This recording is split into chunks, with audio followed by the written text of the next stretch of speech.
अब हम बात करते हैं ज्वार पर। ज्वार जो है ये सामान्य रूप से खरीफ और रबी दोनों मौसम की फसल होती है।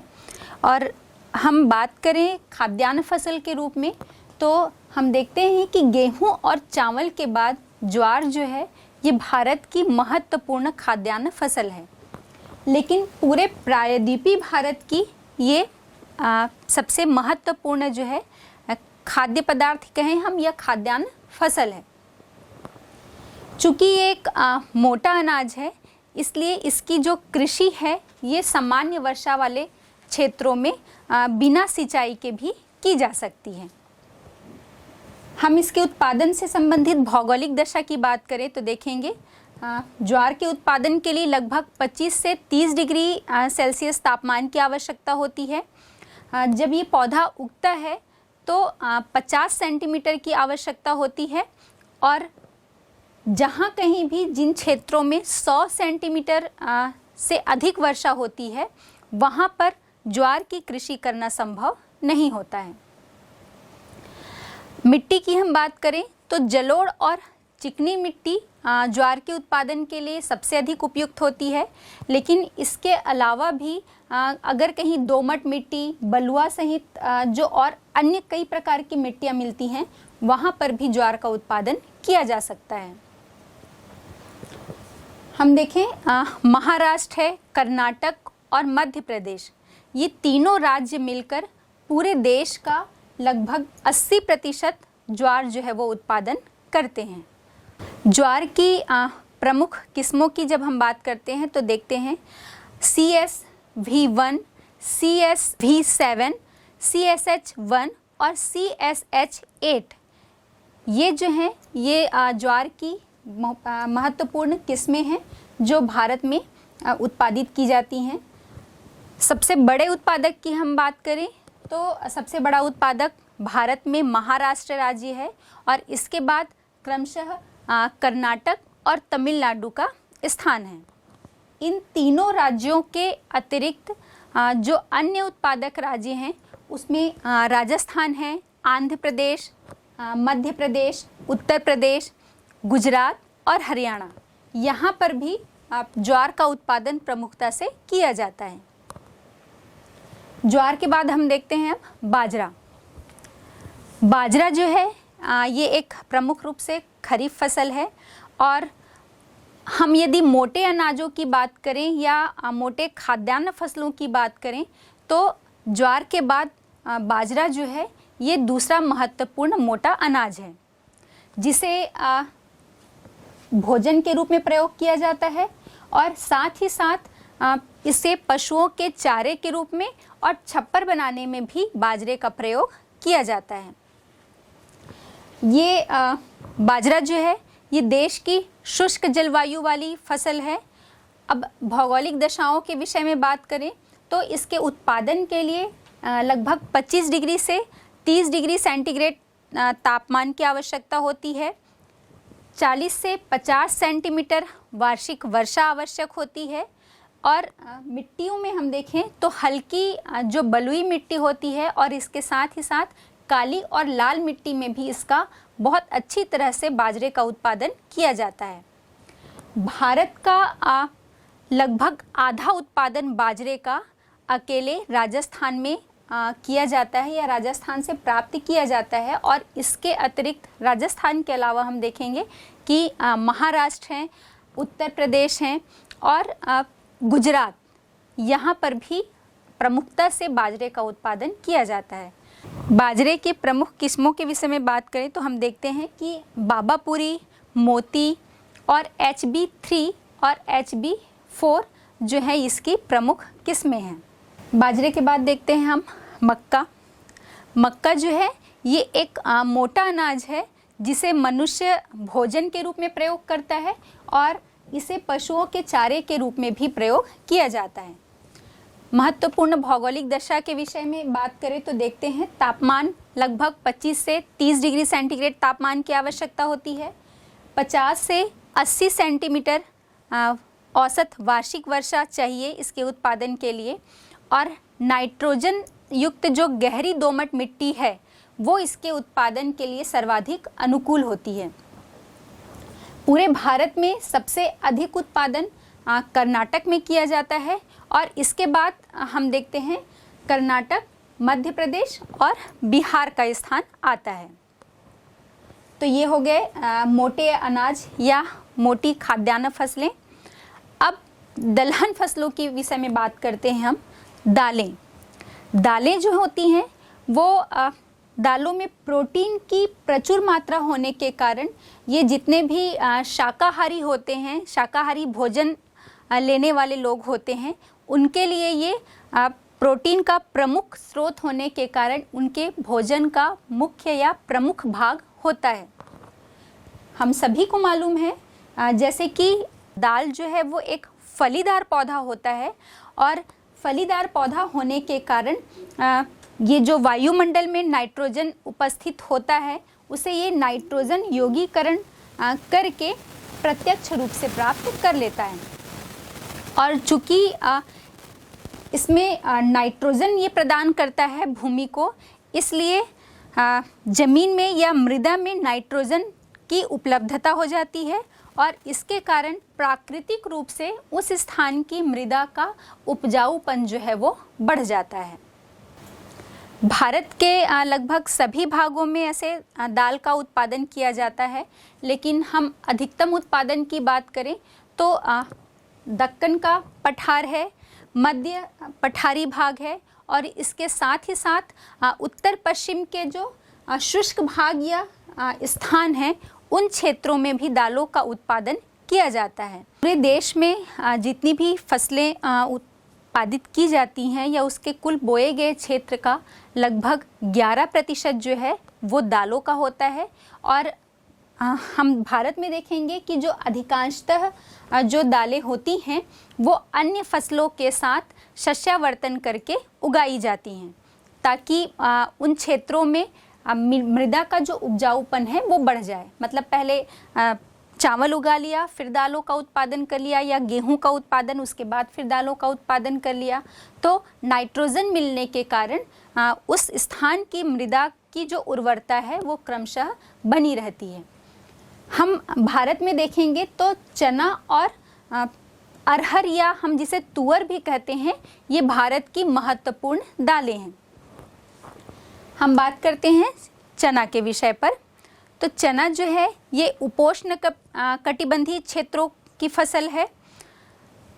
ये मुख्य रूप से वर्षा आधारित फसल है और हम देखते हैं कि ये हमारे भारत देश में मध्य क्षेत्र में, पश्चिमी क्षेत्र में और उत्तर पश्चिमी जो भाग हैं वहाँ पर रबी की फसल के रूप में उगाई जाती हैं।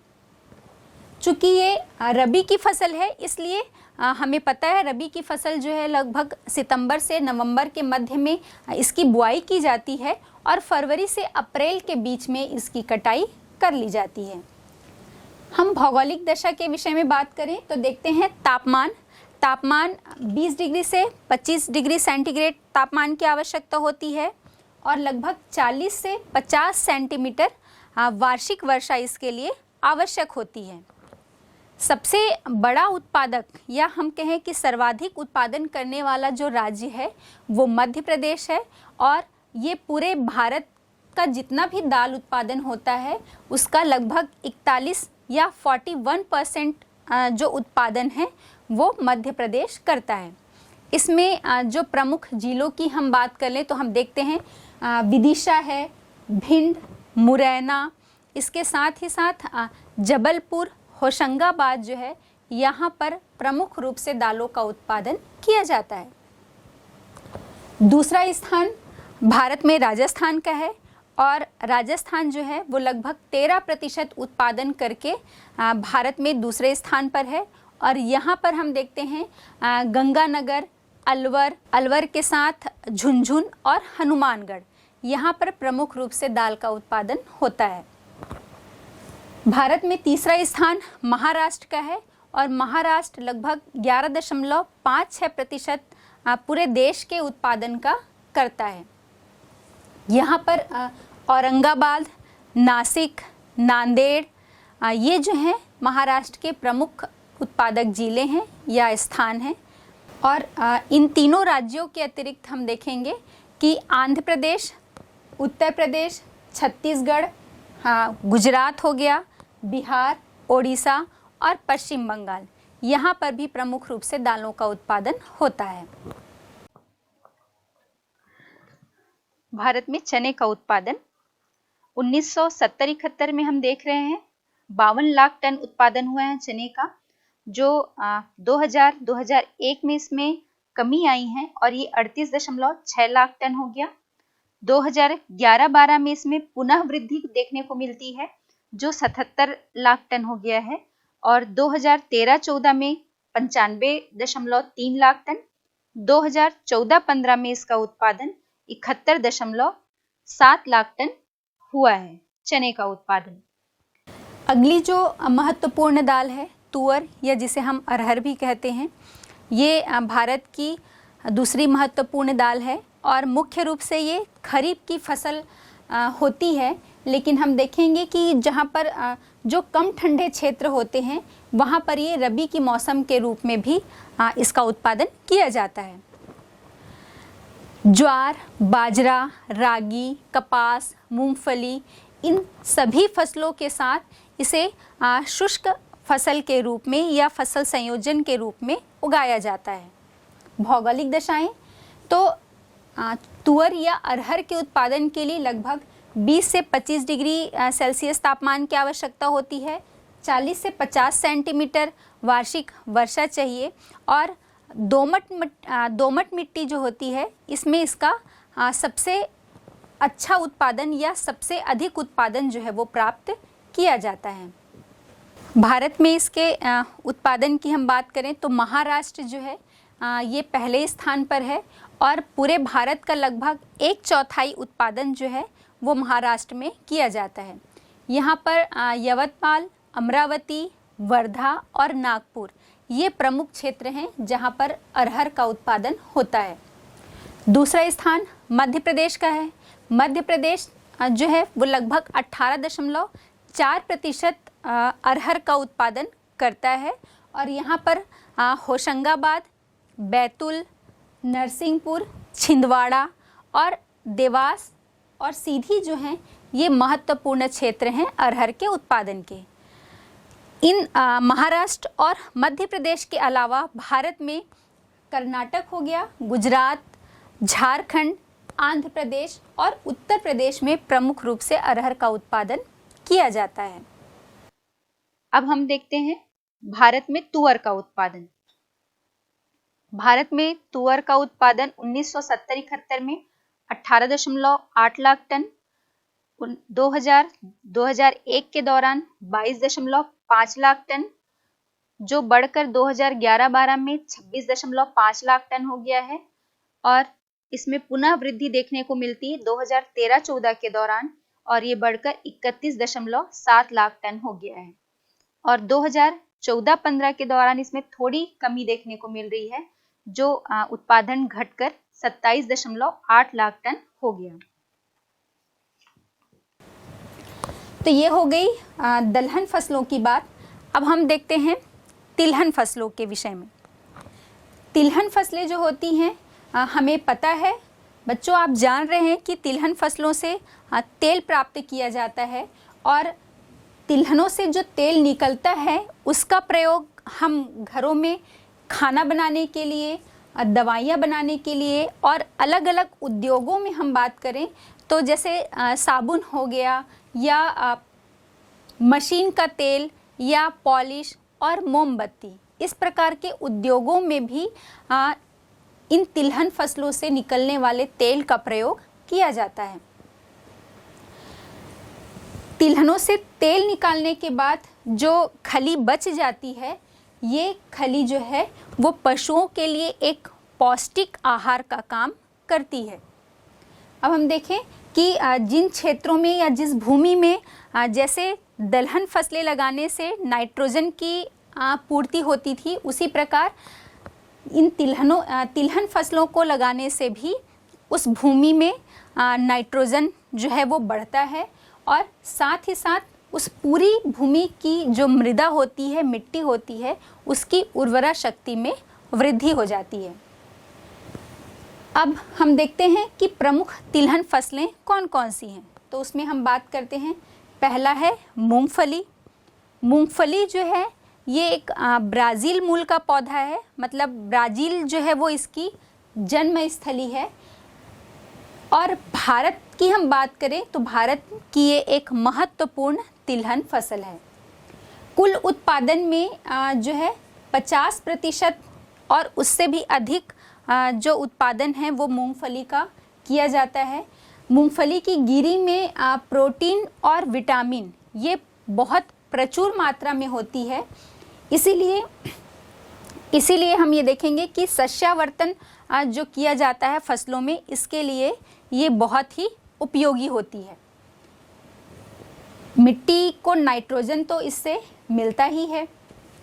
अब भौगोलिक दशा के विषय में बात करें तो हम देखते हैं कि लगभग 20 से 30 डिग्री सेल्सियस तापमान की आवश्यकता होती है मूंगफली के उत्पादन में, और वर्षा जो है वो लगभग 50 से 75 सेंटीमीटर वर्षा की आवश्यकता होती है। जो पाला है, किसी स्थान की जलवायु जहाँ पर पाला पड़ता है, या हम कहें कि बहुत लंबी शुष्क अवधि होती है या बहुत लंबी वर्षा वाली जो अवधि होती है, ये इसकी फसल के लिए हानिकारक या नुकसानदेह होती है। उत्पादन के विषय में बात करें तो गुजरात जो है ये पहले स्थान पर है, मतलब पूरे भारत में सर्वाधिक मूंगफली का उत्पादन गुजरात में होता है। वर्ष 2014-15 में हम देखें तो लगभग 34% उत्पादन जो है वो भारत का वो गुजरात में किया गया था मूंगफली का।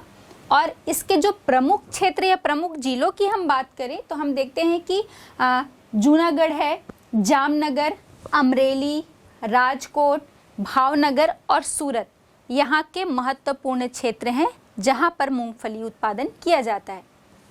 दूसरा स्थान जो है वो तमिलनाडु का है, और तमिलनाडु जो है वो भारत का 14% मूंगफली का उत्पादन करता है। तमिलनाडु के बल्लालार, अरकाट और इसके साथ ही सेलम और तिरुचिरापल्ली जो हैं वो तमिलनाडु के प्रमुख मूंगफली उत्पादक क्षेत्र हैं। तीसरा स्थान आंध्र प्रदेश का है, और हम देखेंगे कि आंध्र प्रदेश में लगभग देश का 12% मूंगफली उत्पादित किया जाता है। आंध्र प्रदेश के ही कौन कौन से क्षेत्र हैं तो हम देख रहे हैं यहाँ पर चिंतूर है, कुर्नूल है और अनंतपुर, ये प्रमुख क्षेत्र हैं जहाँ पर मूंगफली प्रमुखता से उत्पादित की जाती है।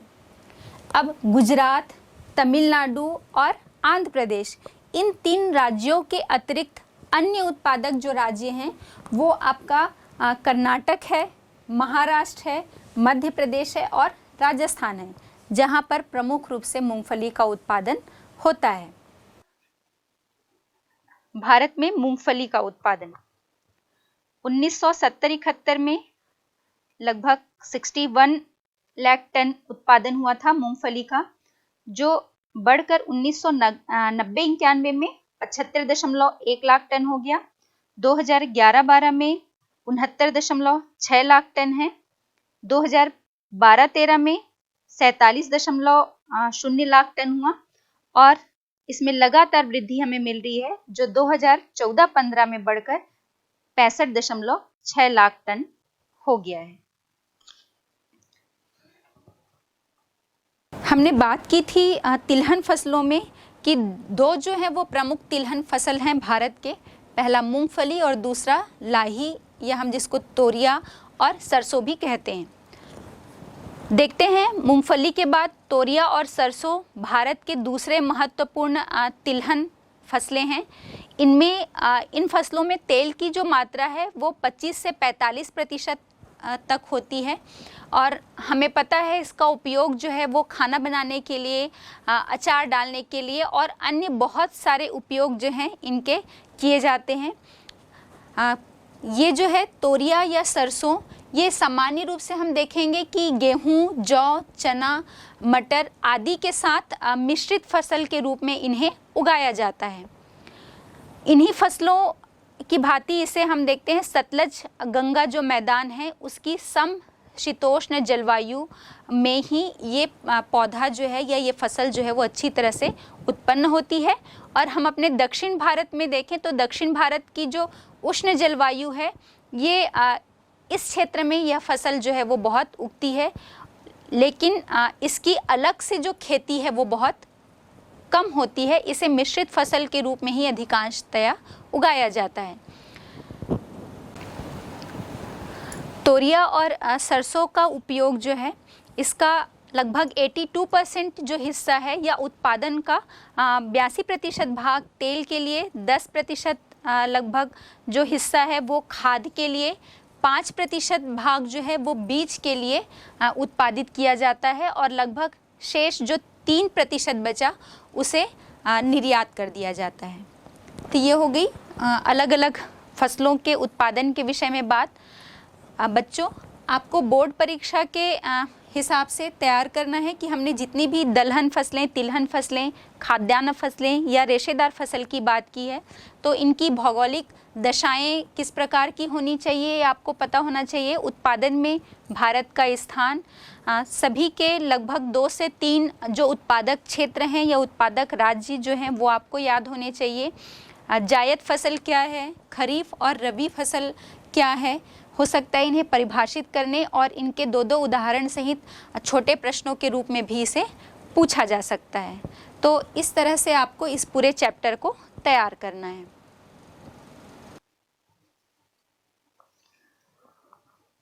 भारत में तोरिया और सरसों का उत्पादन 1970-71 में भारत में 19.8 लाख टन उत्पादन हुआ था तोरिया और सरसों का। 2000-2001 के दौरान ये 41.9 लाख टन हो गया। 2012-13 में 80.3 लाख टन हुआ और 2014-15 में ये 63.1 लाख टन हो गया है।